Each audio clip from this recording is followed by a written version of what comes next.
What is something that permanently altered your body without you realizing for months/years? Mr.Reddit. Stress. Cause teeth clenching, teeth grinding, shoulder pain from tension, weight gain from stress eating, mental health/emotional issues, trouble concentrating. The list goes on. LMAO, are you me? 10 years of my old corporate job did this exact set of things and I got myself on anxiety medication and ultimately quit. Just couldn't cut it. Way happier now. I left a stressful job in the spring and noticed differences in how I felt almost immediately. My previous employer had been pretty dysfunctional and toxic, with lots of chaos and unnecessary tension, while my new job is almost the exact opposite. Low stress, little conflict, and my boss has emotional intelligence. Unlike my last one, I'm sleeping better and for longer because I no longer wake up due to stress dreams. My stomach is no longer unsettled all the time and I don't get heartburn nearly as often. I also don't dwell on work situations in my off time like I did 12 months ago at this time. My current job hardly crosses my mind after 5 o'clock. One really therapeutic part of my new job is that my daily commute takes me right by the building where I used to work. I can see in the windows to spaces I used to be in daily and occasionally see people I know, but I just keep driving by and leave it in my rear view. I feel giddy almost every time. I had to go into the building last week on business and as I walked out, I found myself thinking YEP. I definitely made the right decision. I had terrible neck/shoulder pain for most of 2023. After 2 MRIs, the neuro said, "Your body is fine, I think you need a massage." Turns out I literally was holding on to all of the anxiety I've been living with for decades. It was really eye-opening, honestly. Focusing on releasing physical tension has really made a difference in my mental health. How was the massages? Did you end up going? Legitimately asking because every time I get one to de-stress I feel good that day but don't see any long-term impacts, so wondering on what to incorporate with them. 100% worth it, Imo. I see a sports massage therapist every 4 to 5 weeks. I stretch daily, do some yoga and use a massage gun at home. But it's not the same as someone skilled at really getting in there. If you are down for a hurts so good kind of massage, I totally recommend. 100% it caused me to have stomach problems for 4 years. I couldn't eat pasta, meat, fruit, veggies, healthy stuff. Everything. Till I got referred to a specialist a year ago, who helped find the problem. Stress. Not getting enough sleep. My sleep disorder has prevented me from countless nights of good sleep my entire life. I'm a pretty high-functioning person career-wise, but I often wonder what I would have been able to accomplish if I weren't exhausted all the damn time. Worst part for me is that even I'm exhausted for the whole day I might still have yet another sleepless night. That feels so fucking insane. For everyone reading this going through chronic insomnia, I want to recommend the book, Set It and Forget It by Daniel Erickson. I've struggled most of my life with sleep and tried everything, and while I still struggle sometimes, the things I learned in that book really shifted things for me and broke the inescapable cycle. Shout out to r/insomnia for recommending the book originally. How did you find out, if you don't mind me asking? Everything is still a bit hazy, but I'll try. I started to really go downhill around last Christmas. I was feeling really tired and fatigued after a spell of being not well and practically bedridden. My back froze about halfway down, I couldn't bend or fully straighten, and my joints became painful and I was struggling in pain 24 hours a day. I could only manage to get a phone appointment with a doctor. I tried to explain to him what was happening to me, but he told me he hadn't time and could I just tell him what was bothering me the most. He told me I was already on strong painkillers, so I pleaded with him I need help, so he told me he would arrange a non-urgent physiotherapy because, well, there was people in more need than me. I finished the 6-minute phone call and just burst into tears. So for the next few months I continued to get steadily worse. I finally got to the physio and she was shocked. By this time I had lost a lot of muscle and I had lost about 7 stone in weight. She arranged for me to go to rheumatology. I have been having night sweats as well and joked with my wife that I was going through the menopause. Well, unknowing to me this sparked something in my wife and she went on the NHS, National Health Service, website. "I think you have a testosterone problem, your symptoms are similar." We got a face-to-face with the doctor and my wife is a Spartan. She argued my case, the doc disagreed and thought it was something else. To shorten the story a little, endocrinology checked my blood. Suddenly things turned urgent. I wasn't making any hormones. My pituitary gland was only working at 10% and if it was to reach 0 I would die. I had a condition known as panhypopituitarism. 2 weeks ago today I went for a MRI scan and it showed I have a 2 centimeters non-cancerous tumor that has all but destroyed my pituitary gland, so I'm now on steroids for life and facing a hard recovery. So I have called the tumor Dave and he is a CT and he is not going to beat me, lol. Thank you to anybody that takes the time to read this, smiley face. Thank you everybody for your kind words and messages of support. You have all helped cheer me up today, and now my wife has told me to take a break for today as I'm getting tired, but I will try and reply to more tomorrow. Thank you very much again folks and take care. Listening to music way too loud with headphones on when younger definitely lead to hearing loss and hearing aids. I've had tinnitus for so long I don't even remember a time before it. Same here, I'm 57 and I've had tinnitus since I was about 32. Heavy music blaring in headphones, going to concerts, listening to loud music in car scenarios. Bad posture/rounding shoulders to minimize my chest. Now I have neck pain, shoulder pain, lower back pain, ugh. I had a reduction in 03. I had to fight my husband, at the time, because he liked my size. But I was in pain every minute of every day.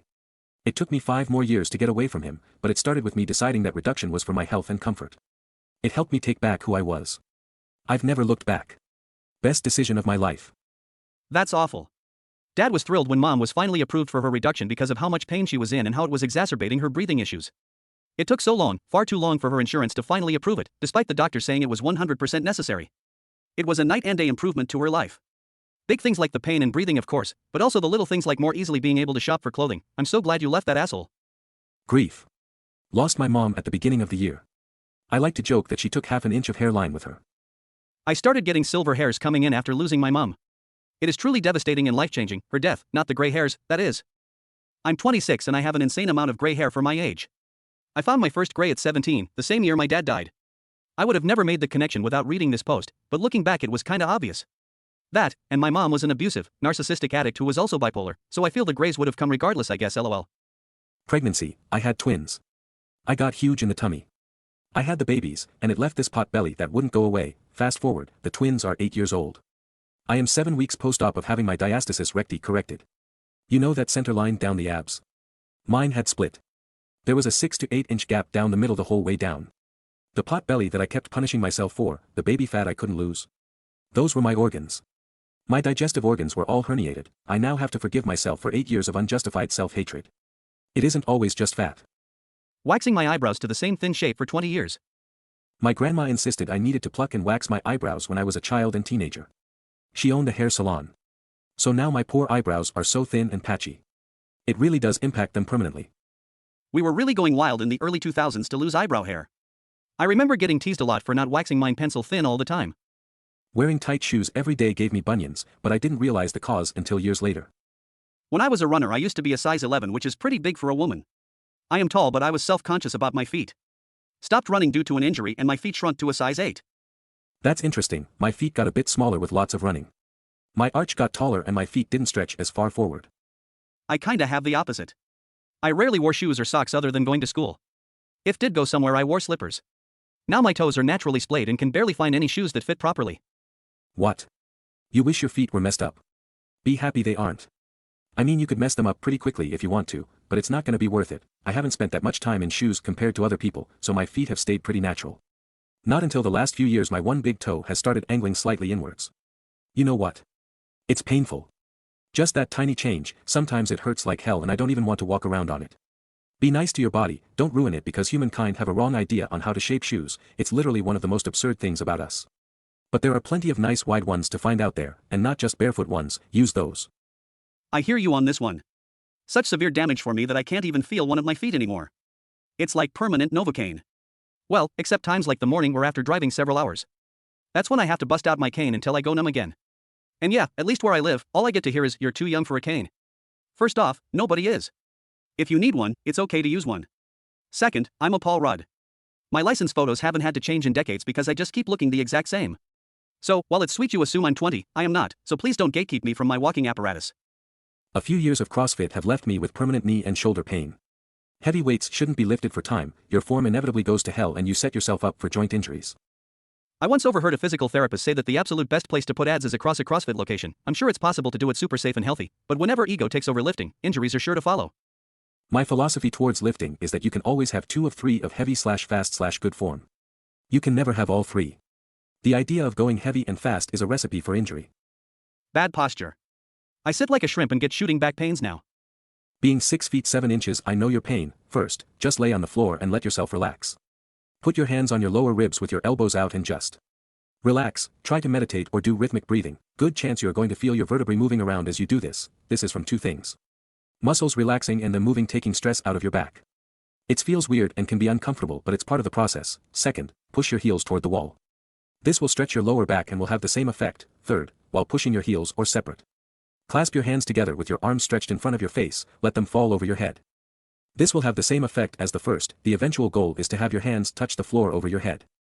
This can take a while, several sessions. There is more if you want me to go further. More info: if you sleep on your side, try a couple of nights sleeping with your back and legs straight. Find a way you can hang from your hands and just let gravity work on your back. While you are on your back with your hands above your head, try to do a crunch. This should make your thoracic vertebrae align and make a bunch of noise. It may actually hurt initially, but it will feel better almost immediately. Depression is one hell of thing. People don't get it until they do. It's hard watching friends fade because they stop buying excuses. Trying to rebuild when feeling okay is an uphill battle. Most folks went on their way and don't care to look back. One friend said it's mourning the living dead. They can't trust that I'm going to be around and won't disappear again, and quite frankly, I can't trust it either. Had breast implants removed after decades. Left a slightly concave space because over time the ribs get deformed from the pressure of the implants. I also had mine explanted. En-bloc procedure, removing each capsule in one piece, and the capsules were so calcified they had to be sawed off from my ribs, collarbones, sternum, across to my armpits. It was brutal. I was left incredibly deformed. Had 2 fat transfers. The lipo caused indentations on my waist and saggy inner thighs. Breasts are still deformed, but it's not obvious. A bra on. I had breast implant illness. They now come with a black box warning because of BII advocacy. Getting bitten by a tick. Now I have chronic fatigue and nerve damage as a result of a Lyme infection. I feel this so deep in my bones. Friends kept telling me I look dead. Not dead as in deathbed, more like stare, no laughing and no happiness. Same. My face was constantly bloated, I put on so much weight, and I always looked tired and dull. Now my skin glows and I've lost a bit of weight, especially in my face. I actually have cheekbones and I lost my double chin. I feel so much lighter and happier too, much more confident. Casual drinking. I'm 7 months pregnant and it's amazing how much weight I've lost and how drastically different my face looks in pictures. I'm not going back to drinking after giving birth. Turns out a stint of bulimia in your teenage years can really fuck up your teeth. Working out, I was a skinny, tiny woman, constantly harassed and or assaulted by men, not because I was attractive, but because I looked easy to overcome. I got so tired of fighting, screaming, and what happened when I lost, that I got a book by Arnie, a bench and a simple dumbbell set, and decided I was not going to stop until I weighed 45 kilos/100 pounds. I only made it 30 years later, when menopause kicked in, but by that time I was addicted to being fit, strong and confident. Now I'm 75 and, aside from some arthritis, as physically capable as most people 30 years younger. And I feel great. Obstructive sleep apnea. When you already know you have some mental troubles, you think that explain your drowsiness, low mood, and don't look for more issues. It does not only hurt your cardiovascular system, it may slowly destroy your life. If you are overweight/obese, snore at night and feel sleepy all day, go see your doctor.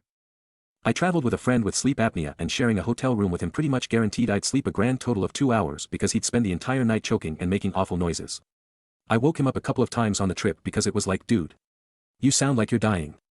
He didn't realize how bad it was until a doctor suggested a sleep study. His blood oxygen levels got into the high 70s during the study and his doctor said if you were one of my hospitalized patients and I saw those numbers, you would be intubated. He ended up getting a CPAP machine after that and sleeps way better. I shared a hotel room with him in 2023 and he was totally silent the entire night. I had a hollow tonsil filled with crap without knowing it. Semi-ruined my life. Over about 8 years I slowly went from very slight symptoms to constantly getting sick, tonsillitis a bunch of times a year, would catch any cold, my throat and sinuses always feeling messed up. Couldn't even go for a walk without waking up sick the next day. Primary healthcare didn't take me seriously of course, but eventually they did test me for streptococcus even though I didn't have white bits on my tonsils, it was of course positive. Likely had chronic strep infection for years, but not just that of course, any bacteria I contracted I couldn't get rid of properly due to them living in the hollow my immune system couldn't reach. I have had to take very strong antibiotics, but unfortunately this was a few months before I, by chance, realized the tonsil was full of crap and cleaned it out and could keep it clean and sanitize it with antibacterial mouthwash. I wish I, or the doctors, would have realized that before the antibiotics, because I was of course recolonized. The throat I can keep clean easily, and I've since had the tonsils removed. But the sinuses and nose are still a mess with very probable staphylococcus, likely also with some resistance, so I treat myself as if I'm very infectious to spare others. So much trouble from one tiny little physical flaw. Barely eating anything at all for 1 to 2 years. Now I have skin issues due to fucking up my hormones, stomach and digestion problems and an unhealthy relationship with food. I also have been having random pains since then and have developed body image issues which I didn't have prior to that. Wouldn't say it's permanent, but it has been over a year and it's physically not getting much better. Also, drugs, illicit and psychiatric, fucking up my brain chemistry. Smoking for almost 10 years. Obviously I knew that smoking was never going to do anything but hurt my lungs. But it's been almost 2 years since I smoked and I still have terrible lung capacity. Another is not learning healthy exercising habits when I was younger. I wish my parents made me play sports even if I hated it. I think that's another part of why I get so easily winded and fatigued when trying to work out now. It's hard for me to breathe while also focusing on moving my body the right way. For example, I subconsciously hold my breath when I do planks or when I'm holding a stretch. My parents had the kids do a lot of manual labor, starting when I was only 5 or 6. Not just helping in the yard, but actual landscaping work. My brother and I once had to haul rocks in those 10-pound buckets from a dumpster to the egress windows 300 yards away. Being so little, we had no idea about posture, lifting with your legs, etc. We both have chronic back, shoulder, knee, and neck pain and have the beginning symptoms of arthritis. We're only 21 and 26 now. Makes me mad that I hurt myself when I was so little, doing work that the adults should have been doing. My first time dislocating my shoulders was carrying buckets of water, like this. I was maybe 5? They were 5-gallon buckets full of water and I have no idea why my folks were having us move them, but I went to lift and schluck out popped my arms, Ehlers-Danlos. I just dragged the bucket with my arms hanging floppily until my dad noticed and was like, oh no, it shouldn't be like that, and had me stop so he could feel for what's wrong, put them back in their sockets but without making it sound scary. Thank you all for watching. If you are interested, subscribe and watch other videos.